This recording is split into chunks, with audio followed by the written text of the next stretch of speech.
while your day is winding down. They're just getting started. This is South Coast Tonight with Chris McCarthy and Marcus Farrow. They've got you covered on all the news of the day, from local issues to politics on both sides of the aisle. This is the place where the movers and shakers come to be heard, to listen, and where they're held accountable. This is South Coast Tonight on WBSM.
Welcome to South Coast Tonight. I'm Marcus Farrow. Joining me now is State Auditor Diana DiZoglio. Madam Auditor, welcome to the program. Welcome back, and congratulations. Thank you so much, Marcus. It is great to be back as your new State Auditor. Very grateful for the opportunity, humbled at the opportunity to serve, and excited to finally be able to get to work. So, Auditor DiZoglio, you started the job, I believe, on January 18th, a little bit later than the governor and lieutenant governor. Constitutionally, that's when you guys, you and the attorney general get sworn in. How has the transition from being in the state legislature, you were a senator and before that a state rep, to being in executive office? How has that transition gone for you? Well, I'm happy to report that I have found my desk. That's good news.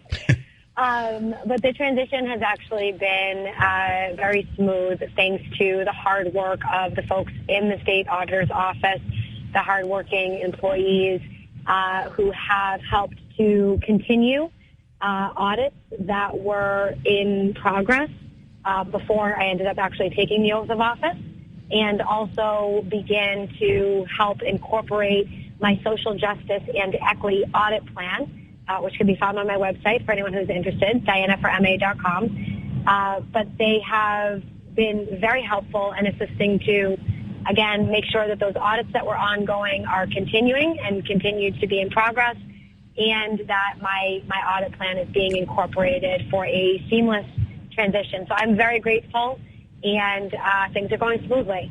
I know during the campaign you had talked about making the auditor's office a little bit more front and center in terms of, the public consciousness. But for people who may not know, what is the role of the state auditor?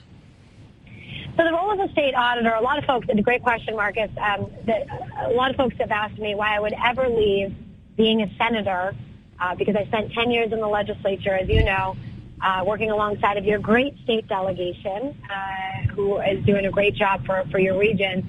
But worked in the state legislature for 10 years, and when I left, I was a state senator. And a lot of folks were asking me why I would ever leave a position like a position like senator to go and count beans in a back room somewhere as an auditor. And I had to laugh and chuckled a little bit, because it's actually you do think counting beans when you think of auditor, right? But the state auditor here in Massachusetts is an elected role, and she is the one who stands up and speaks truth to power. She is the government watchdog, looking out for your tax dollars, making sure to be present in the community, get feedback from everyday working people, take that information back to the office, and make sure that the office is conducting audits that are consistent with what working families in our communities are saying needs to be addressed. So the issues are raised in the community. The elected auditor goes out and gathers all that information, and then she brings that back to the office. And the accountants, the CPAs, the attorneys in that office, and the rest of the staff, they get to work on all of those issues on behalf of those residents that the Chief Accountability Officer, a.k.a. State Auditor, brings to their attention. So, Auditor DiZoglio, you emerged from two pretty competitive campaigns with a clear margin for victory. So, you obviously are coming in with a mandate to change things. You talked about implementing a plan for action with respect to social justice. Can you talk about that a little bit more? Yeah, for sure. So, the first three items on my social justice and equity audit plan have to do with diversity in state contracting and the lack thereof. Unfortunately, here in the state of Massachusetts, for as much as we hear pontifications about the need to diversify and promote equity, our state contracting process, those RFPs, the procurement processes, we actually see those resulting in less than 1% of the state contracts that go out here in Massachusetts going to minority businesses. Now, when you're talking about billions and billions and billions and billions of state dollars that go out to private contracts using our tax dollars to provide those services, to know that less than 1% of those goes to minority contracts or minority businesses is very concerning, especially in 2023, especially in Massachusetts. So we have a lot of work to do in making sure that our minority-owned, our women-owned, our veteran-owned, our LGBTQ-owned, our disabled-owned, and all of our small businesses who are struggling, that they have a chance. They have a seat at the table. They have an opportunity to actually get access to the same opportunities that others who, might have more political resources or financial resources have the opportunities to get. So want to make sure that we have equitable access to opportunities for our mom and pop shops in our communities. And also we want to look at things like housing, right? We know that we're in the middle of a housing crisis right now. Look, when I was a kid, I was born to a young single mother. She was a teenager when she had me. And by the grace of God and the help of folks in my community, I ended up graduating from our local high school, being the first in my family to graduate, running for the state legislature, and I'm now your state auditor. But I remember growing up, and it was a struggle when I was a kid, when my mom was a single mom, and she had a hard time finding housing. Now, that was due to our personal family circumstances at that time, with her being so young, not having a degree at the time, and, struggling to make ends meet as a single mother. But now you have families where there are folks working 2, 3 jobs, where there are multiple incomes coming in, and it is still a struggle to pay that rent, to pay that mortgage, to find a place to live with a standard of dignity in the communities that folks are working in. So that's a tremendous challenge, and I'm looking to shine a light on where we can do better in state government by auditing the Department of Housing and Community Development, by tracking those ARPA funds, by looking at community development block grants, and by looking at, transit-oriented housing, for example, to make sure that, where developments are happening, that they're in the right places. And, we have a lot of work to do, and a lot of that is going to be done through getting feedback from folks in our communities who have some feedback to give. So if you do have feedback, I do invite you to contact me anytime. You can find my information on the internet, and I'll give my email too, Marcus, if you don't mind. It's Diana.DiZoglio at sao.state.ma.us. I'm sure Marcus will say it again after this. But something else that I could just bring up, if it's not a bother to you, Marcus, is I also want to make sure that we're looking into mental health challenges and substance use disorder in the Commonwealth. Now, folks might say, well, what does the state auditor have to do with mental health and addiction issues? Well, I'll tell you. So I actually have some really challenging circumstances in my family where in my immediate family, we saw an overdose happen just about a year and a half ago during the pandemic shutdown period, and almost lost someone very close to me because of that. And I will tell you, it was a tremendous struggle to find resources, to find addiction resources and treatment and recovery options for that loved one. And I ended up, really, just scouring different state agencies and different organizations for opportunities for success for that loved one. But it was very challenging. And I had a really hard time helping to find resources. That is the story of too many struggling families across the Commonwealth who are either themselves struggling with addiction or with challenges regarding their mental health, or have a loved one who's suffering from one or both of those challenges. And, we know that post-pandemic, we've seen, folks struggling with mental health, with access to mental health services across the board, all the way from, our starting with our kids, going all the way to our elderly population, to our grandmothers and our grandfathers. It is unacceptable that folks are left struggling without resources to enter into treatment and recovery when they are trying desperately to find those resources. So I am committed to analyzing and reporting on the Department of Mental Health Services as it pertains to some of these challenges, and to auditing the Bureau of Substance Addiction Services to ensure that funds are being directed towards initiatives that serve everyday working people who are struggling to make ends meet, who are having a hard time finding these services but desperately need them. So those are just a few things that the Office of the State Auditor can do and that we are looking to do in the coming weeks, in the coming months. Again, as we transition into this role, finish up some of the previous audits, and get started on some of these newer ideas. So we're speaking with State Auditor Diana DiZoglio. You talked a lot about people in need of housing, people who are in need of better substance abuse treatment or access to that. Oftentimes, those are people that there's an overlap with people who are in need of those services and the people who are receiving assistance from the Department of Transitional Assistance, DTA. But there's also people who access DTA resources inappropriately. And your office, in the early days of your office, you've discovered a $2.7 million in public benefit fraud. Can you talk about that a little bit? Yes. So in my office, we have a Bureau of Special Investigations. It's a specific audit unit within the agency that looks to identify areas of waste, fraud, and abuse in state government by folks who, should not be receiving public benefits, who are receiving public benefits for one reason or another. And that team has done some tremendous work in highlighting areas where we can do better in state government to prevent that type of waste, fraud, and abuse. But recently, they did release in my office a report that did find that there was $2.7 million in fraudulent benefits that was identified.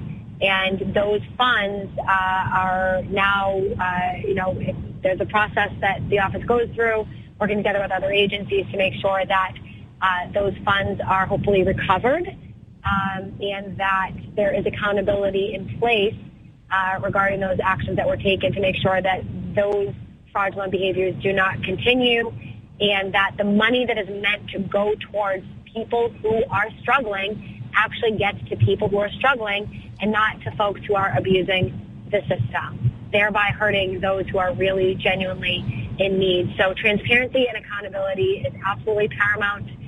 Waste, fraud, and abuse is unacceptable, and my office is mandated with rooting out that waste, fraud, and abuse across state government and in these specific areas as well.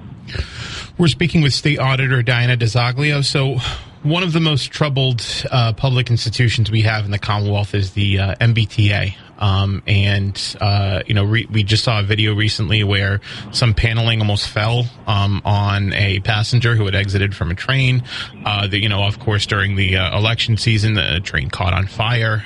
We know about the myriad troubles with the MBTA. You recently committed to doing something about that. Can you tell us more about that? Yes, absolutely. So first and foremost, I saw that video, Marcus, and it was horrifying. Mm-hmm. I can't imagine being the woman who was walking, and ended up stopping just, half an inch away from where a ceiling panel fell and almost struck her. That is completely unacceptable, and it has been issue after issue after issue when it comes to safety at the MBTA. We need increased accountability. We need increased transparency about the happenings in that agency, specifically as it pertains to, or I should say especially as it pertains to, matters of safety. So my office will be conducting a performance and safety audit of the MBTA and seeking to identify ways that the MBTA can do better, identify gaps in the system, identify challenges and successes, and then share that information with the governor, the administration, the legislature, all of your, legislators in your area, local officials, and the general public to make sure that we have a bright light shined on some of these challenges, that we know where the gaps are so that we can work together to fix them. Speaking with State Auditor Diana DiZoglio. So one of the things we talked about at length when you were here in studio with us during the campaign was your plan to audit the state legislature. We haven't heard much since you've been inaugurated, but do you have a plan in place to begin the audit of the state legislature, knowing that it's going to be, I think, a pretty thorny process? So that is part of my audit plan, and I am still committed to doing so, and you will be hearing more about that very shortly. Interesting. So you were in Brockton today. I know the state auditor has an office there. What was going on there? So I went today to the office of the state auditor in Brockton to meet with the staff that works in that particular building. And it was a great opportunity to connect with folks who have been working in the office, some for many, many years, some for almost as long as I've been alive, actually, Marcus. So they had a lot of wisdom to share about previous auditors, previous styles, previous audits that were done, that were completed, different audit ideas, and talked about some of the happenings in the region. We did get to talk about the feast in New Bedford, and I was talking about how I was there a couple of times, during Are you going to come back? Period. I am planning on it, my friend. Excellent. I am planning on it. I told my team to get it on my calendar. That was one of the funnest events I got to go to on the campaign trail. Great. And I appreciate Representative Cabral and Councilor Aver bringing me around that day. It was a good time. But we got to talk about some of the local happenings as well. Just got to know each other. Like you said, I was just inaugurated, a few weeks ago, basically several weeks ago now. So I am still in the getting to know you phase in the office, where I'm getting to know staff and learning more about, what's been happening, and looking to, continue to build upon the work that's been done so far as we incorporate my audit plan that I campaigned on. So I had a great time, got to meet with some of the elected officials in the area. I just finished grabbing lunch with a couple of the state representatives up here, learn about some of their initiatives locally. Representative Dubois, Representative Mendez, also met with the mayor here. He stopped by the office to say hello to everybody. So it's been very welcoming, and very grateful for the opportunity today. Auditor Diana DiZoglio, I appreciate you joining me this evening. Before I let you go, is there anything else you want to leave the audience with?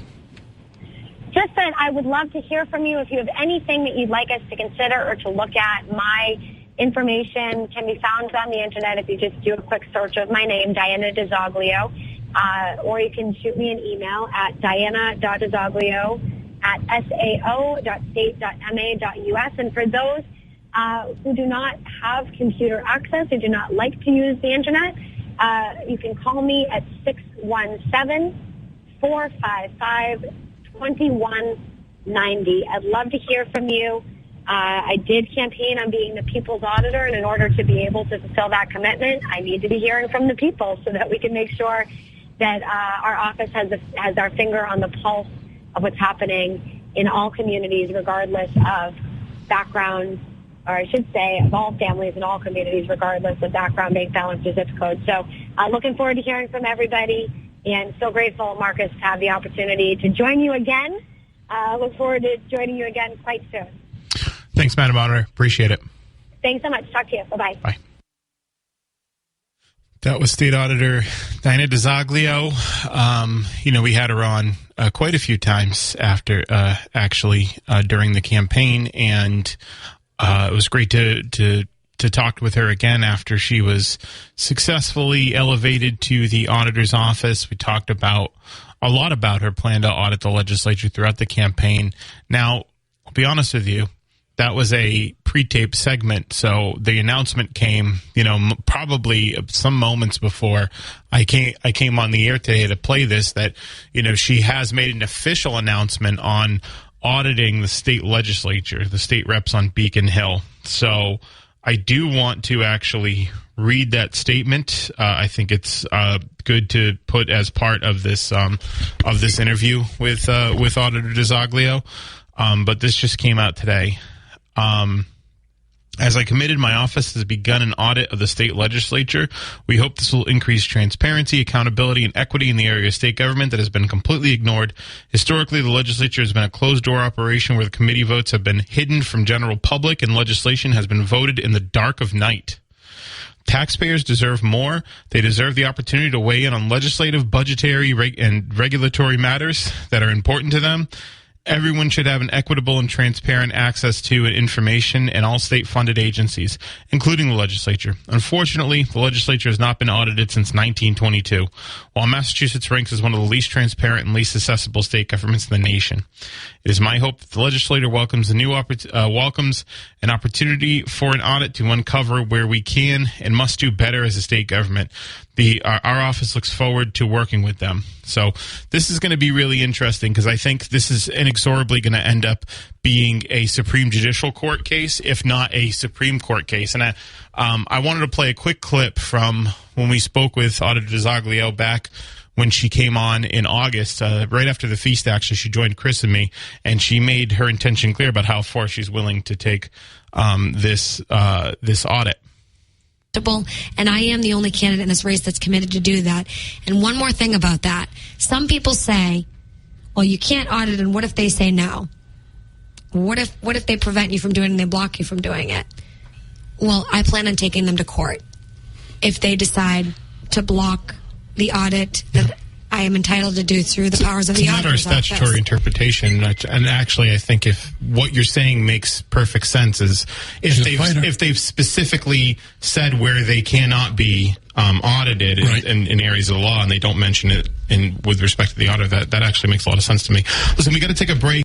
So that was she said she was going to take it to court. I thought that was, it's going to go all the way to the SJC. I imagine. I don't think the state legislature is going to take kindly to it. I know a lot of leadership on Beacon Hill did endorse her primary opponent, Chris Dempsey. I know Anthony Amore said that he doesn't think there were. I remember Anthony Amore was saying in that general election that he didn't think the state had the authority to do so. Suzanne Bump had said the same thing, the previous auditor, that she cannot audit the legislature. It's going to be very interesting. If she's able to pull it off, you wonder what she may uncover when she does a full audit of the legislature on Beacon Hill. It's really, really interesting stuff. So I'm looking forward to seeing more of that unfold with the auditor. And, of course, she's become a friend of the show. And Chris and I will definitely be talking with her more as that continues to unfold. And, of course, I think, equally important is a full audit of the MBTA, the most distressed agency in the Commonwealth by far. We definitely want that here as we get South Coast Rail that comes down to the down here to us here in New Bedford, Fairhaven, Dartmouth, etc., giving us a much easier pathway to the city of Boston, giving city of Boston a much easier pathway to us. We want to make sure that those rides that we take up there and they take down here are safe as possible. So looking forward to all of that with Auditor DiZoglio. Now stay tuned. We've got a really good show ahead for you tonight. We're making news every single night this week. We have, last night, we had Chris Markey and Mark Montigny, some of our delegation to the State House, talking about the Title V septic regulations that may have impacted the town of Dartmouth, perhaps Westport. I know Acushnet might have been involved in that as well. Places with watersheds. But and there's an article on WBSM.com. You can check it out. You can read more about that. But what Montigny and Markey said to us and to you, people of the South Coast, is that after their conversations with the Healy administration, they do not think that there is going to that these Title V septic regulations that will incur that could have incurred a great personal cost to homeowners in Dartmouth in particular, and maybe other areas of the South Coast that might be impacted. Probably not New Bedford, but maybe other areas that could have been impacted. Some more of the rural and suburban towns in the Commonwealth. They said it's unlikely that those Title V septic regulations are going to impact the South Coast, and they're going to focus more on the Cape. So I think that was really good. You can find the complete story at WBSM.com. I also do have a comment from Governor Maura Healey's spokesperson in that article as well. So check that out. It's got the podcast if you want to listen to it. But I think really big news, and I think the legislative leadership of Chris Markey and Mark Montigny and the local leadership of Public Health Director Chris Michaud, I think may have, and again, nothing final yet, and the statement from Healey is not definitive, but they may have gotten the ball across the goal line on that one. So if you're in Dartmouth, if you're in one of these surrounding towns or more rural communities, and you are concerned, you may be a little bit more at ease knowing that it's unlikely to impact the South Coast. They felt confident enough to bring that on the air and make it public record. So to do that, you really got to have a pretty high confidence level. You know, they didn't say, it wasn't definitive, but you've got to have a pretty high confidence level, because one of the worst things you can do in politics is eat a steaming pile of crow. And so I think that things are trending in the right direction in terms of those Title V septic regulations. But that was the news we broke last night, right? We've got news to break tonight when we have City Councilor at Large Shane Burgo joining us to talk about something he's proposing in the next City Council in the City Council meeting. We've got some more stuff to talk about tomorrow when Chris Hendricks joins us. He's going to talk about the Tabor Mill. He's going to set the record straight on the Tabor Mill polling place discussion. Thursday, we got Bristol County Sheriff Paul Heroux. And so it's a jam-packed week. It's a great week here on South Coast Tonight, and we're glad that you're here to join us. 508-996-0500. That's how you can get on the program this evening. I'm going to take a break. This is South Coast Tonight. I'm Marcus Farrow. New Bedford's News Talk Station. I'm Marcus. 508-996-0500. That's how you can get on the program this evening. Again, that was State Senator Diana DiZoglio, who joined a friend of the show. State Auditor Diana DiZoglio, friend of the show, who joined us this evening to talk about some of her plans as auditor. Really important and underrated office, the state auditor, one of your 6 constitutional offices, and it's the one that probably doesn't get the most attention until now. I think this auditing the legislature story is going to be. I think this is going to be a really big deal.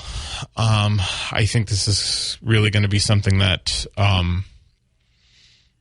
Like I said, it's going to be a Supreme Judicial Court case. So 508-996-0500. We'll also take your messages on the WBSM app chat. If you missed any of our show last night, it was a really good one. Again, you can go check it out. We have our conversation with Markey and Montigny about the Title V septic regulations, and I think it's worth hearing their complete comments on it, but they're of the position that they don't think the Healey administration is going to implement those regulations for Dartmouth. Cape Cod's a little bit different, and they've talked about some of the differences between Cape Cod and, the South Coast in terms of its population and topography and all of that. And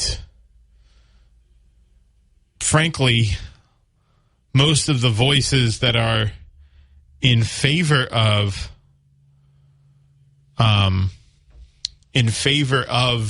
those Title V septic regulations are people from Cape Cod, elected officials and conservation leaders, mostly on Cape Cod. So I think makes a lot more sense. Their community's a little bit different. Their topography's different. So it probably makes more sense for that community to have that discussion on the Cape. But 508-996-0500 is how you can join me this evening. We'll also take your messages on the WBSM app chat. Again, we have Shane Burgo, New Bedford City Councilor at large, who has done a pretty good job, I think, in his first term, making some headlines, whether it be, the infamous walkout of the city council or some of the stuff he's doing around housing. And more on that soon. Some of the stuff he's doing around housing and, like starting the home group and chairing the now Committee on Housing and Homeless Affairs. That was created and then expanded to be a committee on the whole, which I think is pretty good. And coming in on South Coast tonight and just talking about last Friday and just talking about some of the issues, some of the issues that he sees working with Mayor Mitchell and other things. So looking forward to talking with Shane. Looking forward to talking with Shane in the 8 o'clock hour about what he has planned for the next council meeting, which is Thursday, which Adam Bass is going to be there. Adam Bass is going to be there. The Bass will be on the attack. Before that meeting, I'm going to be joined by Bristol County Sheriff Paul Heroux. So you'll get to hear from him. He's got some important updates on what's happening over there at the jail with respect to jail suicides. So we'll have a good conversation with him on Thursday. So 508-996-0500 is how you can get on the program. We'll also take your messages on the WBSM app chat. We also would talk to Jared Tillinghast, who's a former pro boxer, about a new reality TV show that he's starting called Brawl for It All. It's about settling street conflicts in the boxing ring. It's a pretty cool concept. He teamed up with Damon Feldman, who is the CEO of Celebrity Boxing, and we spoke with him for about a minute as well. So you can check that all out on WBSM.com, the WBSM app, the Apple Podcast, Spotify, anywhere podcasts are offered. I have seen people in the app chat ask me if I can send them podcasts, and if you press the app chat button, the podcast button is right next to it. So you just got to click that podcast button and you can listen to any show whenever you want. So if you want to listen to Barry, Tim, Phil, me, any of the weekend shows, you can. So 508-996-0500. We'll also take your messages on the WBSM app chat. This is South Coast Tonight. I'm Marcus, and we're taking this break. 1420 WBSM, where freedom of speech lives. South Coast Tonight. A tree can be a warrior, battling global challenges with greater courage. A tree can be a solution, cleaning our air, supporting our communities, and protecting our wildlife. A tree can be noble, growing hope in every corner of the world. That's why now is the time for trees. Millions of trees. Join our planting movement at arborday.org. Diane from Michigan, a disabled senior citizen trying to get by. Henry from Florida, a veteran fighting to make ends meet. Elena from Arizona, a mother struggling to feed her daughter. Hi, I'm Connie Britton, and I support Feeding America because they help provide over 6 billion meals to people in need each year, like Diane, Henry, and Elena. Learn more at feedingamerica.org. Feeding America, 200 food banks strong. Have your voice heard right now on South Coast Tonight. Call 508-996-0500 or send an app chat message on the WBSM app. Now, back to Chris and Marcus. Hey, welcome back to South Coast Tonight. I'm Marcus. Chris will be back Chris will be back tomorrow. We'll be back tomorrow again. We'll be joined by Chris Hendricks. We've got Fairhaven Firefighter Union President Kevin Gonzalez in the 8 o'clock hour tomorrow as well to talk about an issue that we've been talking about. We started talking about last night, and I have another story that you can check out on WBSM.com about that, which is the staffing shortage in the Fairhaven Fire Department. So that has been a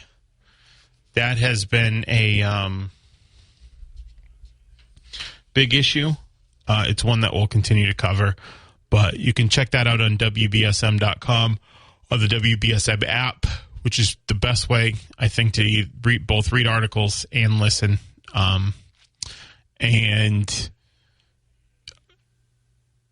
Again, we'll have Kevin on tomorrow. Chris Hendricks will be on at 7. He wants to set the whole Tabor Mill voting thing straight. He's got the info on that, our state rep, Chris Hendricks. So we'll talk to him then. Counselor at Large Shane Berg will be joining me at 8. You probably just got the app chat notification, or the app notification that he's got some breaking news. He's just announcing a proposal that he's putting forward, and it's going to be a robust discussion. Let's put it that way. It is definitely going to be a very robust discussion. So I'm really looking forward to Shane joining me and talking with us more about that in the 8 o'clock hour, because I've definitely got some questions. And I know that there's going to be, again, I think it's going to be one of the main things we talk about in this upcoming election cycle in 2023. So stay tuned. 508-996-0500. We'll also take your messages on the WBSM app chat. This is South Coast Tonight. If you want to hear everything... Welcome back to South Coast Tonight. Shane, hey, how's it going? I'm good. How are you? We're not gonna talk about what we're gonna talk about yet, because we still got like a couple minutes left on this hour. Perfect. But how you doing? Well, I'm looking forward to the spring weather that's coming. It seems to be attempting to break through. We still have a few cold nights going, but I think this year I'm really happy with the lack of snow, and I'm going to knock on wood now just in case. But no, feeling really good. I'm really excited about this upcoming year and getting some work done on the city council. Budget season's coming up. Oh, yes. Yeah. It came really fast, honestly, because after we got elected the first time, we jumped right into the ARPA funding, and then I thought, okay, cool, we'll slow down. I can start getting my feet wet a little bit. Nope, we're into the budget season then. Yeah. So now I feel a little bit better about it this time around, now that I know department heads a lot better and really how the system works within our government. You know them a lot better, so it's going to be hard to cut their stuff, huh? Well, that's, you could look at it that way. How I tend to look at our budget is more so as the department and not the person, At least it's easier to say that, right? Yeah, right, of course. Well, so I'm really excited to talk with you in the 8 o'clock hour. We're going to do that. Everybody stay tuned. We're going to be here with City Councilor at Large Shane Burgo talking about something he's proposing in the next city council meeting that's going to really lead to, I think, some robust discussion. So stay tuned. This is South Coast Tonight.